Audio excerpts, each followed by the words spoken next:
کہ جہنم کا افتتاح کن لوگوں سے ہوگا؟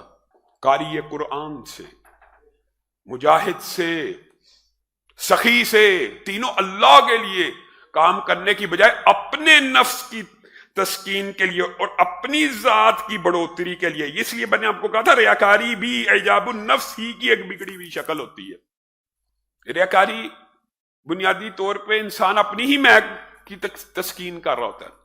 مجھے لوگ قاری کہیں گے، مجھے لوگ حافظ کہیں گے، مجھے لوگ مجاہد فی سبیل اللہ، مجھے سخی کہیں گے. رسول اللہ صلی اللہ علیہ وسلم نے فرمایا کسی کافر سے نہیں، کسی مشرک سے نہیں، جہنم کا افتتاح، جہنم کی ابتدا میری امت کے ان 3 اشخاص سے ہوگی. بتائیے کیسی بدبختی کی بات ہے. کرتے تو نیکی تھے لیکن دل میں کا کیڑا ایسا تھا کہ اسی کے سامنے سرنڈر کر گئے. علامہ ہشام الہی ظہیر آفیشیل چینل کو سبسکرائب کر لیں.